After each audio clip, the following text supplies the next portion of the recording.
Well, why, hello, my YouTube friends. Today I'm going to tell you guys a story from my past, and I want to preface it by saying, do not follow in my footsteps. This is an absolutely brutal, terrifying story that I hope nobody has to encounter themselves, okay? This is not me anymore, okay? This was old Adam, before I learned some very important lessons. Now, let's just jump right into this freaking story, all right? So here's the premise that was going on, guys. I had just gotten out of a crazy big argument with my ex. And this was one of those relationship ending situations. So I was hurt, panicking, angry, and I was just feeling a completely overwhelmment of emotions.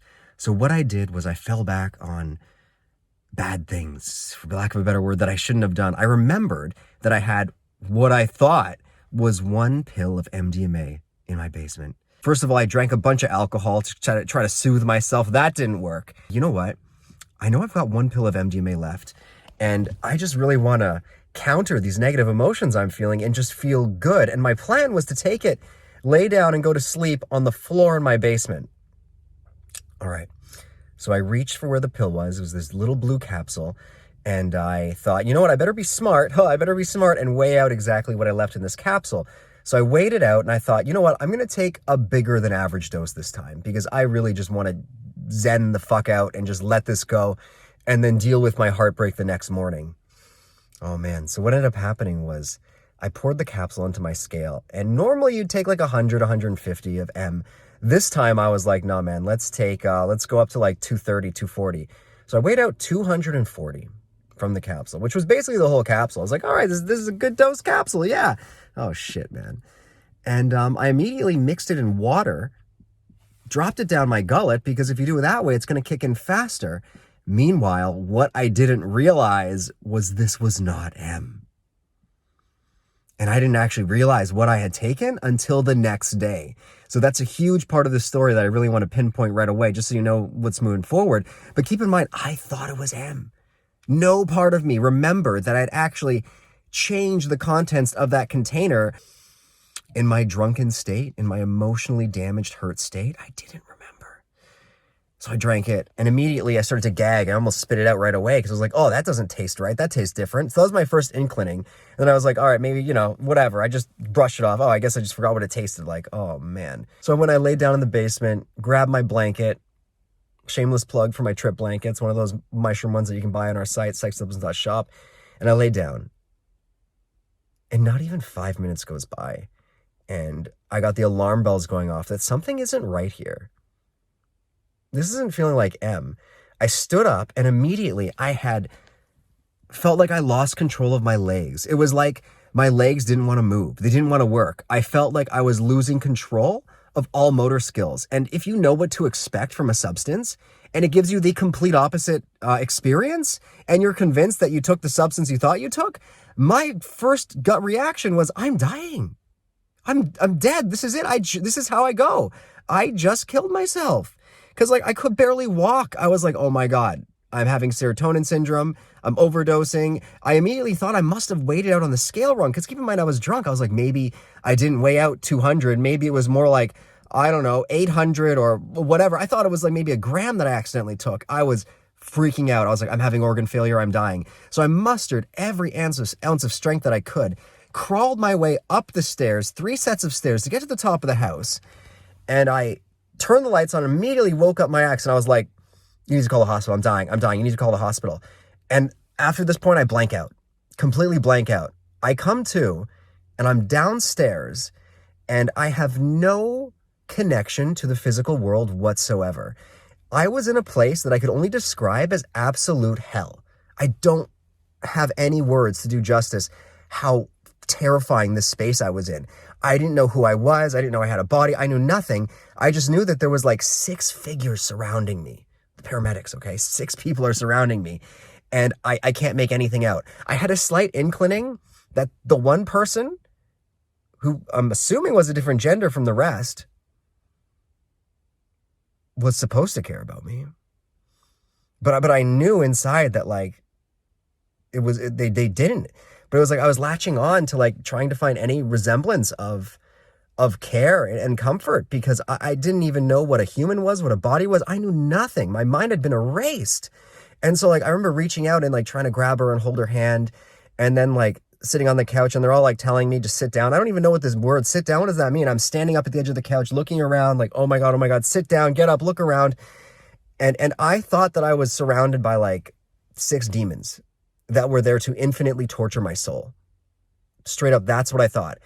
I thought that this is my new reality and I'm going to be tortured, massacred, murdered. Like I felt like I was in an endless loop of being brutally killed. And all these people were the ones who were killing me, and they were keeping me trapped in this like prison world of death and torment. It was absolute torture. Mental torture, of course. And finally, I remember when I finally started to come to, I looked at my hands and I was like, oh shit, my hands are glowing right now. I mean, they're glowing in the video right now. But I was like, oh my God, I have hands. I know what these are. And then there was one paramedic, he had his mask on, he's sitting and talking to me. And keep in mind, I don't know what a human's supposed to look like. So the masked face was fucking terrifying. And then he asked me, and then I had the inclining to like ask him, I asked him at one point, I was like, is there something under there? Can you pull that down? And he pulled it down, and then I was like, oh my God, he's a human. And he's telling me, he's trying to comfort me. He's like, all right, you're okay, man. You know, you're going to be fine. You're safe. You have a soul. And my first reaction was like, I have a soul? And I looked at my ass and I was like, how do you know I have a soul? And he just chuckled and he's looking at me. He's like, yeah, he's like, you got a soul. You're good. And then I was like, what's a soul? And I was like desperately reaching. And it was so, think about how painfully sad this is. I'm desperately reaching for the one piece of comfort that I could find in this terror situation. And they were unable to offer me any comfort or support. It just anger and hatred. And it was so hard to stomach their reaction. It just amplified this absolute terror that I am aware that I put myself in.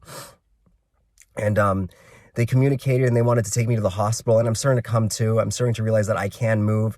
They needed to hold me and prop me up on them and like basically walk me out slowly. Like I was some old man that couldn't even walk because I couldn't. I lost function of my legs.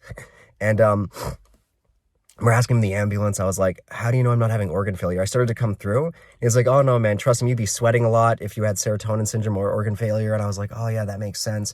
He did he checked my blood pressure and he was like, oh, it's like 110 over 160. That's pretty high. And I looked at him, I was like, no, I've seen worse. And at that point, that's when I knew that I was going to be okay. That's when I knew that this was a horror ride, but you know, I was going to be okay. So I was at the hospital, and actually my dad, he came and picked me up, came back home, and I just remember being filled with this sense. Once I realized that I was going to live, I was just filled with this sense of overwhelming gratitude that I hadn't created a catastrophe that ended my life. And it was like I was left with these two things. On one hand, it felt like this person I thought I was going to spend my life with rejected it, which was so painful, especially in that state. But on the other hand, I was still alive. I still had a life to live. And it was a good contrast. I tried to make the best out of a horrible situation. It was a good contrast because I felt this overwhelming gratitude for life. And I remember thinking, this is my second chance. I have a second chance now. Not to make these same stupid mistakes, not to ever go down this stupid road again that I've treaded repeatedly because I didn't know how to handle my emotions, and I was looking for things outside of myself to soothe because I didn't know how to self-soothe. And that's ultimately what I've been doing for years, is my best to cope and stay and manage through some really painful personal things that I've gone through. And substances were something relatively easy for me to reach for. They were a way to run away. And this really showed me that there's no way to run. You just got to face your shit. And I realized the next day I went to the water and I just stared out at the ocean, and that's when it clicked. And I was like, oh my God, I remember what I took. The whole time, I had no idea what I took. I was freaking out. I had no clue. And finally it clicked. And I was like, I just took 5 times the normal dose of ketamine. And I mixed it with alcohol because I was drunk. That was my wake up. I've had a million wake up calls, that was the first time in my life that I was absolutely convinced that I was going to die. No doubt whatsoever in my mind. When I couldn't use my legs, I was totally convinced that this was it. And I knew I just had to face death. And it's not how I wanted to face death. I didn't want to face death being with someone who hated me. If I'm going to die, I'd rather be around people who love me, you know? It was an absolutely horrible experience. But yeah, I found the silver lining. I made the best out of it. Sometimes life has a tendency to give you the situations that you need and not what you want for your own comfort or your own facade of comfort. It shows you exactly what you need to see, and it puts you where you need to be. And that situation, that was like a flood dose of ketamine, all right? And yeah, I guess just like when they give people ketamine therapy, I felt just so grateful and so amazing to be alive the next day. And I don't know how I managed to I essentially what ended up happening was I fought a K-hole, like a real deep K-hole, and I fought it as hard as I could. And besides that moment where I blacked out, I managed to somehow hold on. And what I haven't touched on is visually. It was visually stunning. I mean, it was terrifying, but visually it was like completely psychedelic. Even the next day, there were still like trails behind things, and lights were brighter. It was taking such a monster amount was extremely psychedelic.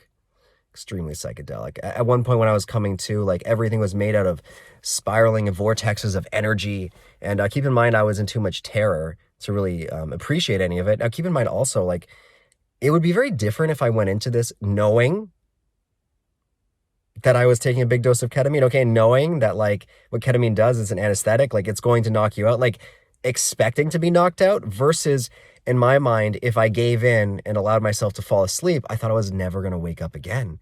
Because keep in mind, I was like, oh my God, the M is killing me. I can't give into this. So just the very act of like having no idea what it was, and I set myself up for that. Oh man, I learned a lot. I really learned a lot.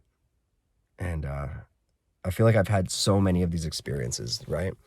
Where I thought that I was learning the lesson, but the thing was, there's always been this really big, this darkness that I wasn't able to face in myself, that I've been trying to use psychedelics. Even I've been in therapy for over a year now. I've seen multiple therapists. There's been this really big shadow, this childhood trauma that's never going to heal itself until I sit down and actually heal it on like an internal level. And I will keep attracting situations that aren't good for me until I actually sit down and heal this. And that's what I've taken out of all of this. I have been healing the parts of me that should have been healed a long time ago, that led me to stay too long in like a relationship that was never good for me. It let me I stayed way too long. A huge problem you guys have seen in me over the years that I've never really come to terms with has just been this piece of me that I've refused to look at and wasn't willing to heal. And you can't heal something if you're not aware that it's there. And I'm learning a lot of healthy skills now moving forward. And seeing 2 therapists a week, sometimes 3. I'm doing everything I possibly can so that this time I'm on a new path and I don't ever fall back into that way again. I've got a lot of compassion for myself and confidence. So I'm really excited for the future and what's to come. And yeah, learn from this story and don't ever do anything like I did. Don't ever. It's not worth it. Anyway, hope you guys all enjoyed this video. If you did, leave it with a big thumbs up. Like the video, leave a comment, and I will see you guys all in the next time. Let me know how you feel about these car recordings. Cheers.